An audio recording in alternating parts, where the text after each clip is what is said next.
This week on The Travel Detective, it's home to some of Mexico's most recognizable beach towns, like Los Cabos, with a rich history, an eclectic art scene, and great food. I'm going to show you some of my hidden gems of Baja California Sur. That's our cover story. Plus, afraid the big one is coming? You're not alone. I'll tell you which parts of the world are most susceptible to major earthquakes. And then, most of us know the Palm Beaches as a premier resort destination. But I'm going to show you how to experience this luxurious South Florida region like a local. I'm Peter Greenberg. All this and more on this edition of The Travel Detective.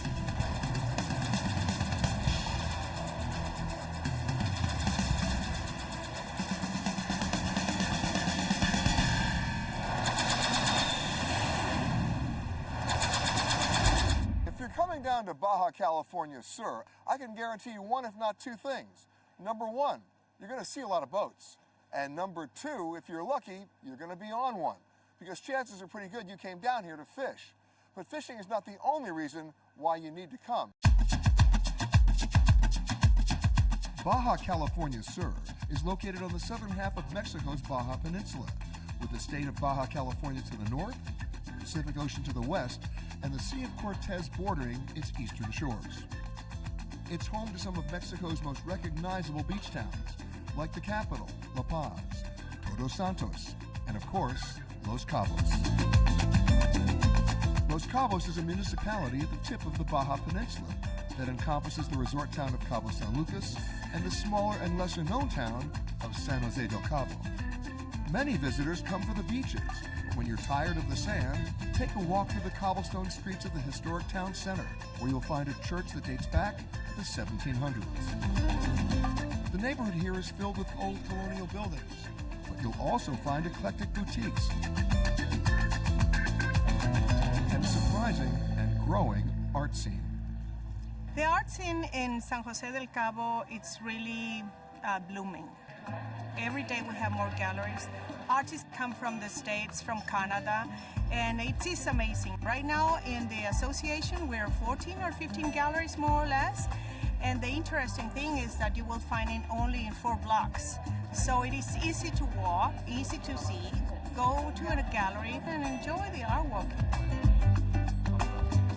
As you can see, every Thursday, it's very lively. People come and see and drink a glass of wine. We have visitors from London, Australia, the States. So it's a nice mix, you know, between the European Americans and tourism and local people. This is a place to be at. That's not enough art for you. There's even a hotel in town with a rotating art collection. The El Gonzo Hotel in San Jose del Cabo is filled with curated exhibits and creative furnishings in their public and private spaces. And it's not just the visual arts. They've got a basement recording studio where you can take in performances by both local and international talent. It's probably no surprise there are plenty of great restaurants in Los Cabos. But what might surprise you is that here, in the middle of the sandy and dusty desert terrain at the tip of the Baja Peninsula, you'll find restaurants that still grow their own produce. Farm to table, in the truest sense of the word. At the restaurant, what we do is to create all these dishes that our farm produced. So the way we work it is we decide what we can grow during the season, and then according to that production, that's how we project our menu. We do a lot of raw food because that's one of our main goals, and pretty much everything comes from the farm. We try not to elaborate much the dishes, to make very simple organic food. Produce about 14 different kinds of fresh herbs like rosemary, thyme, marjoram, cilantro, parsley, epazote, basil, and on and on. Then we produce very large selection of tomatoes. We do about 30 different varieties in the tomatoes. Then we do eggplants, garlic, onions, from purple onions. In total, we do about 120 different vegetables, herbs, and flowers. And then we do have a little bit of fruit trees. Just recently, we've been producing our own chickens. We also produce honey. So bees are very important for us. And not only can you eat here, if all the fresh vegetables inspire you, you can also learn to cook here. Take a class on the farmhouse kitchen. It was once part of an old sugar mill which dates back to the 1800s. Cheers. It's amazing. Cabo is not just about farm-to-table food. You could even get farm-to-table drinks. Here at the resort at Pedregal, their cocktail menu includes beverages made with local and house-made ingredients. Around Cabo, there is very small towns where they produce so great ingredients, such as Damiana. Damiana is an herb who grows in Baja California. So far, we made also a mango puree with some anise extract. The mango comes from Todos Santos, which is one of the most emblematic towns in Cabo San Lucas. For today, we have one of the most emblematic cocktails in Mexico, which is a margarita. In this case, we make this variation. We try to use only local ingredients as Damiana and mango. Okay, for a start, we are going to use tequila. Tequila is the most traditional spirit for Mexico. The second thing is cordial. This cordial is made with some honeybee, Damiana, and cloves, or chevron mangoes from Todos Santos. Need some fresh lime juice to give a balance, nothing too sweet. And a small touch of anise.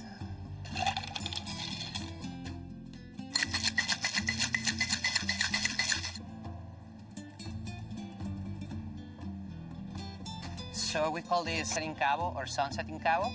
Always aromas bring us memories. So in this case, we decide to just flame a little bit the anise star. In this case, the anise star give me the memory back to my family with my grandma. She's always making some amazing desserts for me. So, salud.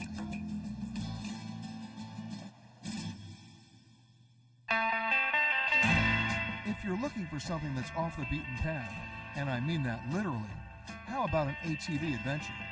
I met my guide, Oscar, at Rancho Madrigal, where I was outfitted with all the gear I'd need before heading off to look for ancient native rock paintings, stuff that most tourists never see. Once you're at the ranch, the adventure is just getting started. It's about a 10-mile ride to the base of the mountains. Oscar, let's go. Let's go.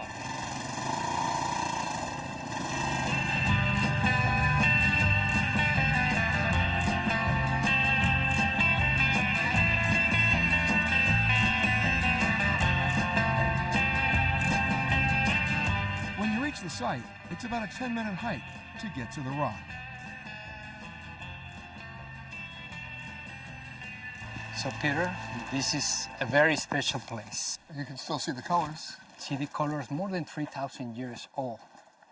Make it by plants, fat of animals, and some minerals. Now, if you turn around, and you can see right here, you can see the god. And because they were like polygamous, they have several wives. You can see if you take a look closely right here, a little tiny hands. They were from the top down. That was from the first wife who was very jealous. Perhaps, yes. Now, another interesting part is right here we have the profile of a woman crying. See the nose, the chin, and the eye. And it's crying. It's crying. You can see this part right here is being sculpted. 3,000 years ago, they didn't have the tools that we have. So how did they carve this? Probably by another stone. If you can trust me, and you can take a seat right here. You want me to sit right here? Yes, please. Sit right here. Your face towards the right where. Close your eyes. Breathe for me. Keep it going down. One more time. Try to put your head in white. Don't think about it. Think nothing, right? Just trust.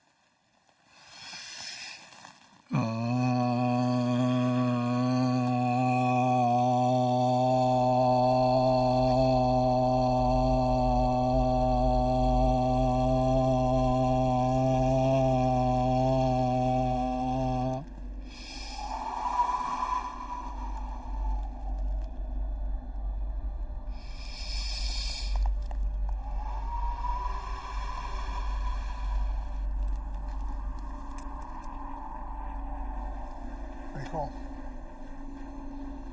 Wow. feels like you've been in another place.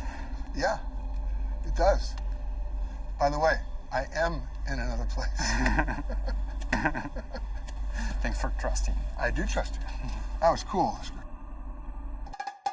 And if you want to physically go to another place, drive about 2 hours northeast from Los Cabos, where you'll find Cabo Pulmo National Park on the Sea of Cortez. Here you can snorkel or dive the waters of the 27-acre marine reserve, and you might see, among many other things, giant rays, whale sharks, schools of snapper, even hammerhead sharks. But it could have been a much different story. In the early 1990s, the colorful fish and marine life had all but disappeared after decades of overfishing.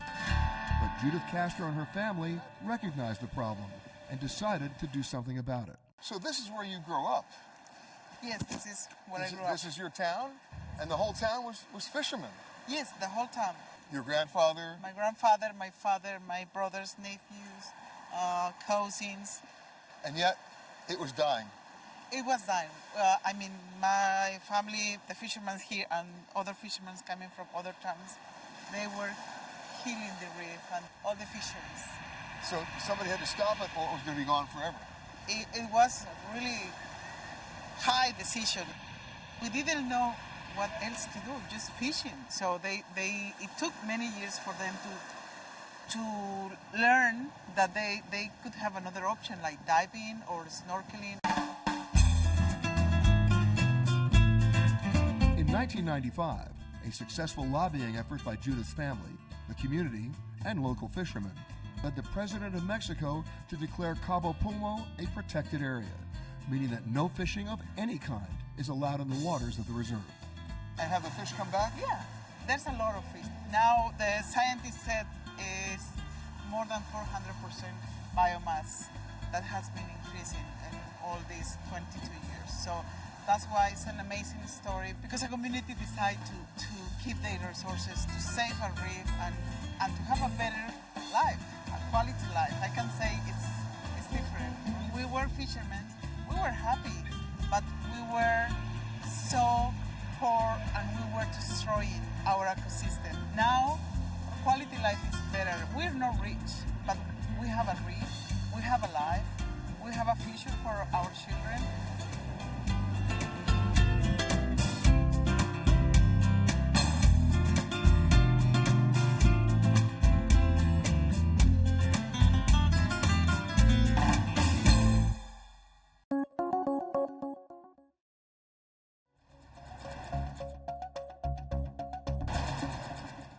One of the fastest growing trends in travel and tourism is volunteer travel, otherwise known as voluntourism. Giving your time to communities in need sounds like a great idea in theory, but 9 times out of 10 could in fact do more harm than good. Here in Rwanda, tourism is by far the biggest industry, with the vast majority being focused on conservation, and in particular, the endangered mountain gorilla. But the real question is, should you, or even can you, volunteer? It first comes down to an acceptable and practical definition of voluntourism. What about disaster relief? Can you or even should you volunteer? Unless you're a skilled first responder, showing up to help in an area ravaged by natural disaster or civil war, even with the best of intentions, can be a very bad idea. This is definitely not the time for someone to train you, and you more often than not become a liability to relief efforts and not a help. What about volunteering to teach English? Sounds good, but are you a trained teacher? And then there are the tours to visit at-risk children, often called orphanage tourism. So why the controversy? It is the very real notion that inexperienced volunteers use their privilege to volunteer abroad, only to inadvertently cause problems for the communities they seek to help. And then, where does the money go? Often, volunteering fees can be misused and diverted. And here's an unexpected consequence. In some cases, volunteers can be a burden on limited resources and affect employment rates within the local community. And in the case of orphanage tourism, willing do-gooders are often considered to be supporting some corrupt systems that have been heavily tied to human trafficking. So what is the bottom line here? Should people simply stop volunteering? Absolutely not. You just need to do your homework. I'm not telling you not to come to Rwanda. I'm telling you what to ask. And the key question is, where does the money go to preserve this endangered species?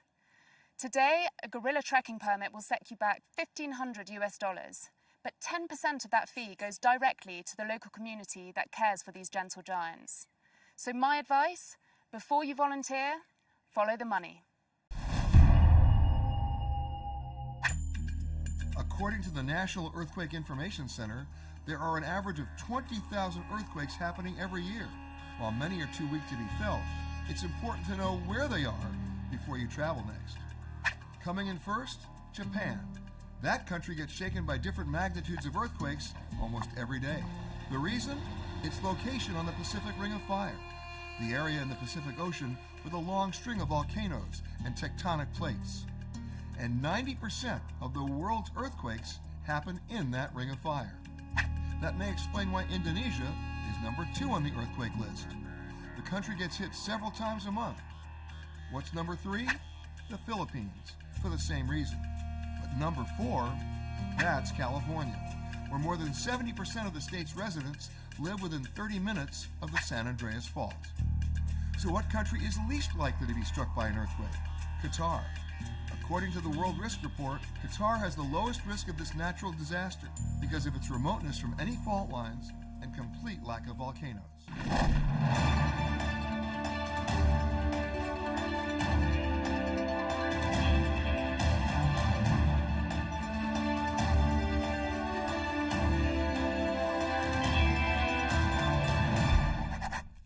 Many of you might know Palm Beach is one of the premier resort destinations in the United States. For some of you, it's become synonymous with elite, high net worth travel. But this Florida destination is much more accessible than that. Smart travelers have figured out that to get to know the real Palm Beach, get out of the resorts and then discover it like a local. Once you get away from Palm Beach and into the rest of the county, you get a much better picture of the area and how a lot of the locals get around. Just over the bridge in West Palm Beach, you'll find a local bike share system. Now, there are about 20 bike stations around West Palm Beach, which means they can take you anywhere you want to go. Where do I want to go today? Lunch.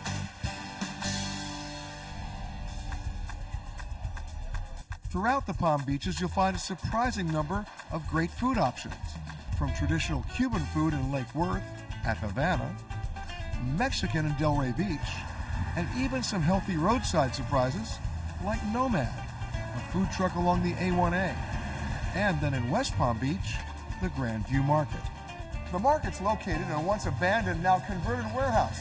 14,000 square feet, 14 vendors. You want chicken, you want olive oil, you want burgers, you want smoothies, you want cheese, you want poke. Doesn't matter. All local vendors, not a single one of them McDonald's.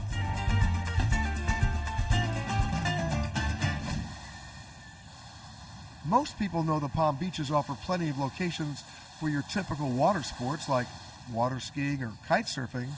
What most visitors don't know is that once you get away from the beach, there's a lot more to the water than just ocean. Roughly 65 miles inland is Lake Okeechobee. That's where the locals go to fish largemouth bass. Many visitors will go to the Everglades. You won't just find people boating, but rather airboating. These are one of the best ways to get around marshy areas with water that is often too shallow for traditional propeller-driven boats. Just don't forget your ear protectors. Then there's the Jupiter Inlet that leads to the Loxahatchee River. There's boating, kayaking, and stand-up paddleboarding. But the thing that really keeps me coming back here, it's an up-close view of the local sea life. This is a nesting ground for sea turtles and a favorite spot for manatees. When you're tired of paddling, that's when you head to that red lighthouse in the distance. It's the Jupiter Inlet Lighthouse, and it's a museum where you can climb the tower. By the way, that dates back to 1860. A more surprising outdoor experience is the Murakami Museum and Japanese Gardens. It's a hub for Japanese culture and arts, located in Delray Beach. But what do you do when it rains or during the high heat months? Then you head indoors to a few spots only the locals know about. Hidden in what looks like a normal local strip mall is Wick Theater, and adjacent you'll find the Wick Costume Museum. Founder and executive producer Marilyn Wick has been collecting costumes for nearly 40 years. The museum rotates its display every year to fit a new theme and showcase different costumes. The collection has pieces from over 35 Broadway productions and has an estimated value of more than $20 million. About 15 minutes south, right next to Meisner Park, is the Boca Raton Art Museum. It's filled with modern art pieces like Dilemma by Charles McGill, a wall-sized work made completely from repurposed leather golf bags. Paintings by Kehinde Wiley, the man who painted President Obama's portrait for the National Gallery. Then there's a tree made from Swarovski crystals. And on the other side of the building, you'll find those modern works juxtaposed with African and pre-Columbian art. You'll also need to visit the Spady Cultural Museum. There you'll learn the importance of African American history in Palm Beach County, and it might surprise you. And the place I chose to end my night, I headed right down Atlantic Avenue in Delray Beach to find out what the locals already know. It's a museum that stays open really late, and of course, as you're about to see, it's interactive. And that's when you come here, it's also why you come here, to the Silver Ball Museum. Inside, you'll find about 110 of the oldest pinball machines in the U.S. What's really cool? They all work. What's even better? You can play them. You won't need to load up on quarters for these machines. For one flat fee, you can play as many of the pinball machines and other games as you like. Now, here's a 55-year-old machine with the politically insensitive name Slick Chick. But if you're determined like I am that you're not leaving this joint until you get high score, no problem. The place is open until 2 in the morning. There are some machines here you won't find anywhere else. Some dating all the way back to the 1950s. Don't forget to look up and get a brief history of each game you're playing. So whether you're heading to the beach, enjoying a diverse food culture, or finding out some unusual fun indoor activities, guess what? You discovered Palm Beach like a local.